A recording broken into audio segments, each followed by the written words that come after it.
sommes très heureux de vous retrouver ce vendredi soir sur RTI 1 à la une de l'actualité.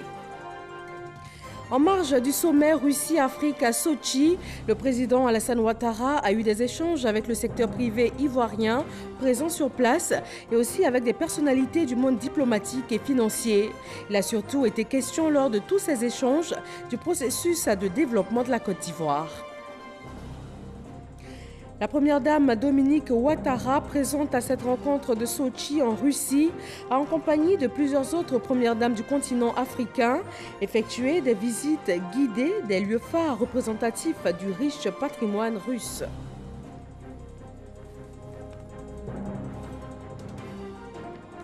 Le chef du gouvernement, Amadou Gon Coulibaly, a procédé aujourd'hui à l'ouverture officielle de la 3e édition des Journées nationales des chefs d'entreprise. Le thème de cette rencontre de 3 jours, le Tongpi, source de croissance infinie. L'objectif étant de mettre en lumière les atouts de cette région. Et puis 23 milliards de francs CFA pour l'aménagement des services de santé maternelle et infantile du centre hospitalier universitaire de Cocody. Le Japon, à travers son agence de coopération internationale, a signé un accord de don avec l'État de Côte d'Ivoire. Bienvenue à tous dans le 20h. Ouvrons ce journal à Sochi avec le sommet Russie-Afrique qui s'y est tenu. Le président Alassane Ouattara a échangé sur place avec plusieurs personnalités de différents pays. Ils ont surtout parlé du processus de développement de son pays, la Côte d'Ivoire. Chiram Kofi Aboula. Une série d'échanges entre le président de la République, Alassane Ouattara, et des personnalités en marge du sommet Russie-Afrique. Des rencontres ayant pour cadre l'hôtel d'accueil du chef de l'État à Sochi. Le président Alassane Ouattara a, pour commencer, échangé avec la délégation du secteur privé ivoirien venue en Russie dans le cadre de ce sommet. C'était la Chine, aujourd'hui c'est la Russie et donc nous sommes convaincus que cela répond à une vision claire du chef de l'État qui est de voir émerger en Côte d'Ivoire un secteur privé dynamique, un secteur privé conquérant. Donc nous avons remercié le chef de l'État pour cela. Nous avons rendu compte au chef de l'État des contacts que nous avons eus pendant ces 2 jours sur Sochi et nous avons recueilli ses orientations et ses conseils par rapport au suivi à mener pour concrétiser ces contacts que nous avons eus. Ça a été donc pour nous, secteur privé, une grande joie de pouvoir profiter pour faire un tour d'horizon avec le chef de l'État de l'ensemble de la vie économique de notre pays. Après la délégation du secteur privé ivoirien, le consul honoraire désigné de Côte d'Ivoire à Saint-Pétersbourg et le président de Afreximbank se sont succédés pour rencontrer le président de la République, Alassane Ouattara. L'essentiel à retenir à l'issue de ces échanges est ni plus ni moins la question du développement de la Côte d'Ivoire. Nous avons longuement échangé sur des différents points très importants pour le développement de la relation ivoiro-russe. La terre de la Côte d'Ivoire est ouverte pour la coopération avec la Russie. Côte d'Ivoire is a very important country for us at Afrex. La République de la Côte d'Ivoire, c'est un pays très important pour la Banque africaine d'import-export. Nous avons fait le point sur les différents dossiers en cours pour la Côte d'Ivoire. Le conseil d'administration de la banque a approuvé une limite de 2 milliards de dollars pour la Côte d'Ivoire pour financer des projets dans l'infrastructure, notamment des routes qui relaient les pays avec les pays voisins, pour permettre des échanges de flux, des échanges commerciaux dans le cadre de l'agrément continental qui a été signé avec l'Union africaine. Autre chose, autre lieu, mais toujours en marge du sommet Russie-Afrique à Sochi. C'est la visite de stand du président Alassane Ouattara à l'exposition de produits made in Côte d'Ivoire. La première dame Dominique Ouattara aussi à cette exposition aux côtés de son époux. Les produits exposés sont divers. Il s'agit du processus de fabrication du chocolat, des cabosses et fèves de cacao, des noix de cajou, des graines de palme, de la cola, du café Robusta.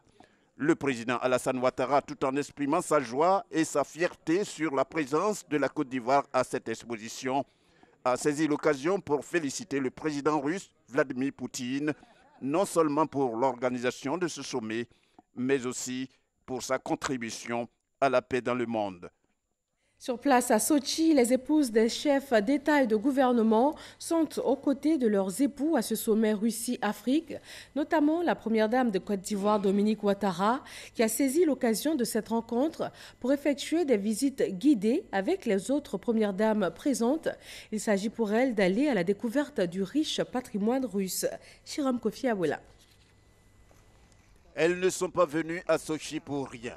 Elles, ce sont les épouses des chefs d'État et de gouvernement ainsi que des chefs de délégation présents au sommet Russie-Afrique. Au nombre de ces illustres femmes, la première dame de Côte d'Ivoire, Dominique Ouattara. Une personnalité toujours éprise de découverte et avec une chose qui la caractérise, chercher, obtenir et partager. La visite effectuée à la résidence de Sochi de Staline n'en est pas moins pour elle une occasion. Cette résidence, tel un véritable trésor touristique, rien que par son architecture à 160 mètres d'altitude. La Datsha, le nom de cette maison d'été de Staline, où la première dame Dominique Ouattara et les autres membres de la délégation vont découvrir différentes salles marquées par des souvenirs de l'ex-chef d'État russe. Après la Datsha, le cap est mis sur le parc dénommé Dendrari qui couvre 49 hectares. On y découvre la flore et la faune de la Russie avec comme particularité la plus grande collection de palmiers. Dernière visite, celle de la cité des Jeux olympiques d'hiver de 2014. Rosa Khutor, qui abrite le centre culturel et ethnographique dénommé Ma Russie.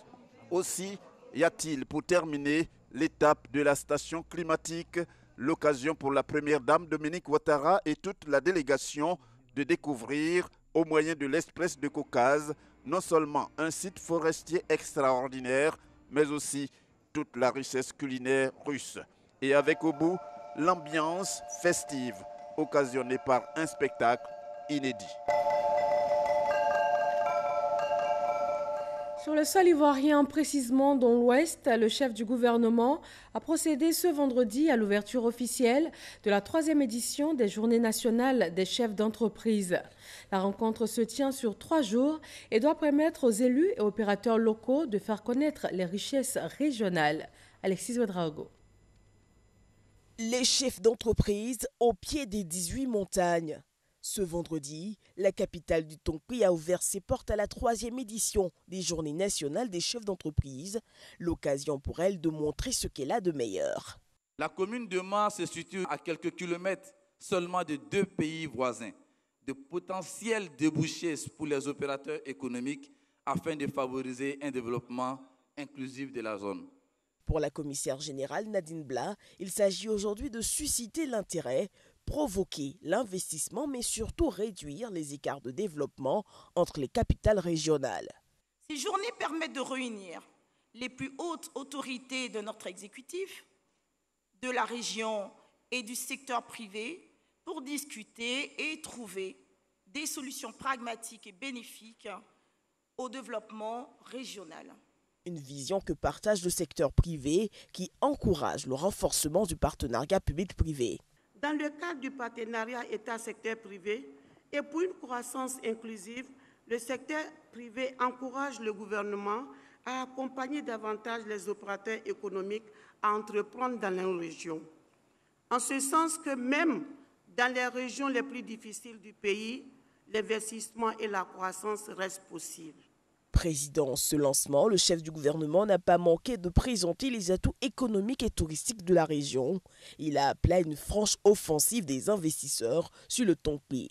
L'organisation ici à Man de la 3e édition des Journées des chefs d'entreprise contribuera certainement à l'atteinte de notre objectif de faire de cette région du Tongpi un puissant pôle de développement économique de notre pays. Oui, cela est possible, à condition que tous, État, secteur privé, vous êtes là, et les braves populations du Tongpi, que nous nous donnions la main pour la mise en valeur intégrale du potentiel de cette région. Autour du thème « Le Tonkpi, source de croissance infinie », la rencontre sera l'occasion pour élus et opérateurs locaux de relever l'ensemble des richesses régionales. Restons dans l'ouest montagneux. Dans la journée de ce vendredi, le Premier ministre s'est rendu sur le chantier du nouveau marché de la ville de Mans. C'est un ouvrage très attendu. Il suscite beaucoup de joie et surtout des attentes au sein des populations. Un marché moderne qui devrait apporter du changement au paysage de la ville aux 18 montagnes. Autre changement qualitatif dans le quotidien des populations de la région du Tonkpi, Amadou Gon Coulibaly a procédé au lancement des travaux d'extension du réseau électrique de la ville de Mans. Le coût du projet, 3,5 milliards de francs CFA. Herman Guivet. Nous sommes au quartier Thia-André de Mans. Un coup de pelle symbolique du Premier ministre qui marque l'implantation du premier poteau électrique dans le quartier. Pour rappel, les travaux d'extension et de renforcement du réseau électrique ont été engagés dans 29 quartiers, ce qui représente un investissement d'environ 3,5 milliards de francs CFA. Ce projet à lui seul va concerner une extension au niveau de 29 quartiers de Mans et concernera 80 000 abonnés, ce qui me paraît quelque chose d'extraordinaire et quelque chose d'extrêmement important. Pour un coût d'un peu plus de 3 milliards de francs CFA, et tous ces travaux seront terminés pour le mois de juin 2020. Je voudrais, au nom du chef de l'État, le président Alassane Ouattara, adresser toutes mes félicitations à Côte d'Ivoire Énergie, au ministère du pétrole, de l'énergie et des énergies renouvelables, représenté ici par le directeur général de l'énergie, pour dire que tout ça rentre dans le cadre du programme social du gouvernement. Nous avons décidé d'améliorer le quotidien de nos compatriotes. Et on le constate tous les jours.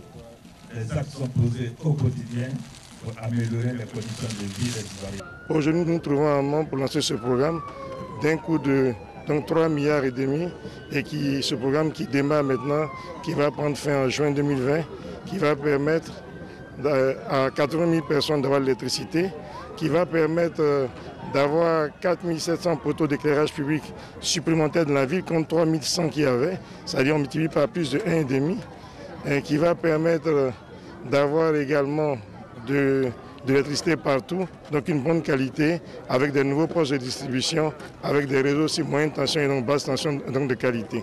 De façon spécifique, il s'agira d'implanter 4 762 poteaux béton basse tension, de dérouler 210 km de câbles, dont 43 km de moyenne tension et 167 km de basse tension, de créer 68 postes de distribution HTA-BT.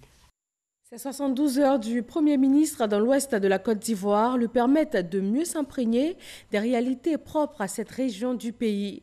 Il a échangé avec les cadres, élus et la chefferie traditionnelle du Tonkpi. Herman Guivet.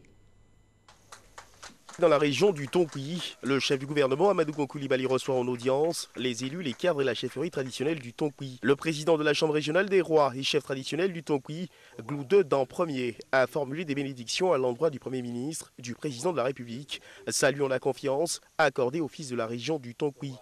Il dit aujourd'hui, vous avez posé encore des actes pour venir soulager les populations du Tonkpi du mal qui les ronge chaque jour. Il vous remercie pour tout ce que vous avez promis de faire. Que ce soit ce qui sera fait samedi à Danané, ce qui a été déjà fait entre Danané et la frontière Guinée. Il vous remercie pour toutes ces actions de développement. Les cadres du Tonkpi ont également témoigné de leur soutien aux actions du gouvernement, formulant à l'occasion quelques doléances. Au plan des infrastructures, bitumage de l'axe routier Biankouman-Sipilou, bitumage de l'axe routier Danané-Sipilou, bitumage de l'axe routier Danané-Santa, bitumage de l'axe routier Danané, frontière du Libéria, ça fait 20 km, du bitumage de l'axe routier Mankuibli, 46 km, reliant également deux chefs-lieux de département. Le Premier ministre Amadou Gon Coulibaly, porteur de bonnes nouvelles pour les populations. La route Mans-Danané-Zonien, donc les travaux vont commencer à la fin du mois de novembre. L'entreprise est en train de réunir le matériel et de l'envoyer sur place. Donc, et à la fin novembre, donc ce sont des travaux qui vont eux-mêmes commencer. Je sais qu'en venant à Mans, à partir de Gallois, la vie est difficile. Mais dans le cadre de ce même projet, la route de Daloa à Man sera réhabilitée. Avec Yamoussoukro, jusque Daloa, qui est en cours de réhabilitation, et après, avec Daloa jusque Man, qui sera réhabilité, ça veut dire que venir d'Abidjan à Man se fera dans des conditions de confort qui seront importantes, puisqu'on est à l'autoroute jusqu'à Yamoussoukro. Prochain rendez-vous du chef du gouvernement dans le Tonkpi, les journées nationales des chefs d'entreprise, 3e édition. À 37 km de la ville de Mont, Logwalé a été le cadre d'une rencontre de la communauté baoulé avec le ministre Amédée Kouakou.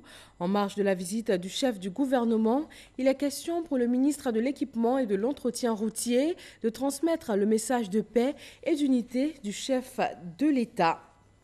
C'est depuis l'ouest de la Côte d'Ivoire, où il se trouve en ce moment, que le Premier ministre Amadou Gon Coulibaly a dépêché une mission de soutien auprès des populations des villages de Yaou et d'Adiao dans la commune de Bonois.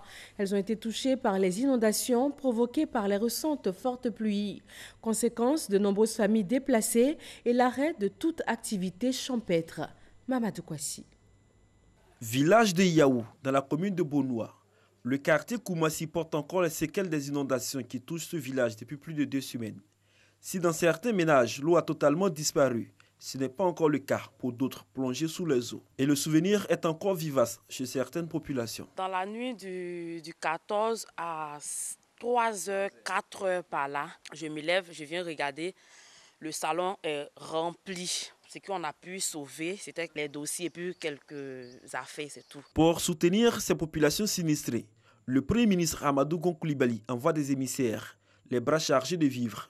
La délégation conduite par Fousseni Dambélé, directeur général de la RTI, apporte aux sinistrés des vivres composés de riz, de l'huile, des pâtes alimentaires, de la tomate et un soutien financier. Des dons qui réjouissent les bénéficiaires. Nous n'avons pas imaginé votre présence. Nous n'avons pas imaginé aussi ces présents vis-à-vis de nous. Et pour cela, nous vous disons merci. Et en retour, nous vous demandons aussi que vous trouviez une solution vis-à-vis de nous pour évacuer de l'eau, pour que nos familles puissent retourner dans nos maisons. Après Yaou, la délégation s'est rendue dans le village de la Diao, localité de la commune de Bonois, qui fait aussi les frais des inondations. Les populations sont encore sous le choc. Tout ce qui est agriculture, c'est derrière l'eau. Nos champs, tout, ça a été inondé. Nos produits sont gâtés. Et vraiment, aujourd'hui, on peut parler de la famine parce que nous voulons tout est gâté. Ce dont nous va droit au cœur, parce que la population a été vraiment sinistrée. Et pendant les périodes difficiles, quelqu'un venait vous apporter de l'aide. Vous ne pouvez que remercier Dieu pour lui dire merci. Fousseni Dambélé, chef de la délégation, a au nom du Premier ministre Amadou Gon Coulibaly exprimé la compassion du gouvernement ivoirien à ces sinistrés. Pour lui, ce dont vient répondre aux besoins immédiats des populations. Dire à nos populations que les moments difficiles qu'elles traversent sont partagés par l'ensemble de l'État de Côte d'Ivoire. Les actions sont en train d'être déployées pour atténuer leurs souffrances. Je voudrais vous dire que vous n'êtes pas seul. Le président de la République sait et a instruit le gouvernement qui est au travail pour faire en sorte que ce ne soit plus qu'un mauvais souvenir, ce genre de drame que nous avons vécu. Que ce qui doit être source de soulagement ne doit pas donner lieu à des divisions entre vous. Le partage de ces dons ne doit pas aboutir à des querelles. Au contraire, en période de sinistre, de crise, il faut être soudé, il faut être unis. Pour la circonstance, le représentant du Premier ministre est accompagné des délégués du RHDP. Le RHDP est venu pour porter sa part de douleur. Mais c'est pour vous dire que le RHDP a un visage humain et compte vivre au quotidien les réalités d'abord ses membres, puis des populations. Le directeur général de la RTI, représentant le Premier ministre Amadou Gon Coulibaly, a assuré aux jeunes, aux femmes et à l'ensemble des populations qu'il transmettra fidèlement leurs préoccupations au Premier ministre Amadou Gon Coulibaly, afin qu'une solution immédiate soit trouvée pour leur bien-être. 61 km plus loin, dans le sud-est de la Côte d'Ivoire, à Alépé également, la pluie a fait des dégâts. Le gouvernement apporte là aussi des vivres et non-vivres de plus de 25 millions de francs CFA aux 350 familles sinistrées. Les habitants des zones à risque sont invités à quitter immédiatement les lieux. Le préfet d'Alépé a pris un arrêté pour interdire aux populations déjà impactées de regagner leurs logements touchés qui présentent toujours des risques. Amadou Ouattara. Habitant le quartier Siaka Berté dans la commune d'Alépé, le jeune Bakary fait partie des familles sinistrées par les inondations dues aux crues du fleuve Komoé et ses affluents, le Kossan et le Ono. Il pleuvait assez.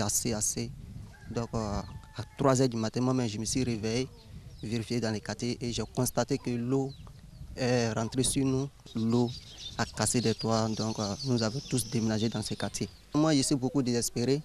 Je suis désespéré. En plus du secteur Siaka Berté, les quartiers Alépé Village, Lycée et Komoé, ainsi que le village Monga sont impactés. Le niveau de l'eau, ça nous arrivait ici. Vous voyez, à la poitrine comme ça, plus d'1 mètre. Maintenant, dans les maisons aussi, ça a dépassé le genou. Ça nous inquiète parce que quand nous sommes venus payer les lots, on ne nous a pas dit que le quartier était comme ça. On a payé les lots, on a construit, mais voici ce qui nous est arrivé. Des plus vulnérables aux fonctionnaires d'Alépé, toutes les couches sociales sont touchées. Dans la nuit du samedi à dimanche, aux environs de 4 h du matin, je me suis réveillé dans l'eau. Donc j'ai sauvé d'abord les enfants. Au niveau des dégâts, vraiment j'ai perdu assez de choses. Les matériels électroménagers et consorts, les meubles, on n'en parle pas. Voici ma maison qui est là-bas, tout juste de l'autre côté de la rive. C'est pour s'imprégner de la situation qu'une délégation du ministère de la Solidarité, de la Cohésion sociale et de la lutte contre la pauvreté a visité les sites inondés. Aux côtés de cette délégation, le préfet d'Alépé qui annonce des mesures. La première mesure était de pouvoir relocaliser les sinistrés que nous avons fait évacuer ici. Les mesures suivantes ont été prises. Suspendre l'électricité dans les zones sinistrées, apporter de l'eau potable à ceux qu'on a recueillis et mettre en place une veille sanitaire. Au nom de la ministre Maria Toukone, le directeur de cabinet du ministère de la Solidarité, de la Cohésion sociale et de la lutte contre la pauvreté a fait un don aux 350 familles sinistrées, des vivres et non-vivres. 25 12 000 francs CFA. Voilà au total le don du gouvernement de Côte d'Ivoire. Ce que je voudrais dire aux populations, c'est le message de Madame le ministre, c'est le message du gouvernement, c'est surtout de respecter les consignes de sécurité. C'est surtout de faire l'effort, je sais que c'est difficile, mais de pouvoir quitter les zones à risque. Tout ce qu'on a reçu, c'est bon. Je dis merci au gouvernement et à les ministres qui sont venus nous voir. Nous avons beaucoup d'espoir. Avant cette remise de dons, le secrétaire général du gouvernement, Patrick Hachi, par ailleurs président du conseil régional de l'AME, avait déjà effectué le déplacement pour exprimer la compassion du gouvernement de Côte d'Ivoire aux victimes des inondations à Alépé. L'Assemblée nationale où une délégation de la commission électorale indépendante CEI s'est rendue. Le nouveau président de l'institution a rassuré les parlementaires sur la bonne exécution de leur mandat. Nous écoutons Ibrahim Kuibière Koulibaly.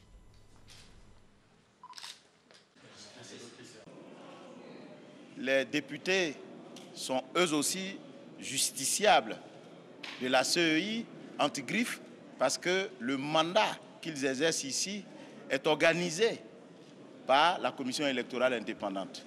Parce que c'est la commission électorale indépendante qui organise toutes les élections. Donc il est bon qu'étant le produit de ces élections-là, on vienne se connaître, l'organisateur et ceux qui en sont les fruits, se connaissent, se rassurer pour dire qu'effectivement, nous allons tous appliquer la loi afin que les missions de chacun de nous puissent être exécutées en de bons termes. C'est ce qui justifie notre présence ici. Dans le domaine de la santé, pour la réhabilitation du CHU de la commune de Cocody, un accord de don de 23 milliards de francs CFA a été signé avec l'Agence de coopération internationale du Japon. Sont particulièrement concernés les services de santé maternelle et infantile du Grand Abidjan. Cheikh Koné. Signature, ensuite échange de parapheurs. C'est fait. L'accord de don portant sur le financement du projet d'aménagement du centre hospitalier universitaire de Cocody pour l'amélioration des services de santé maternelle et infantile du Grand Abidjan est acté.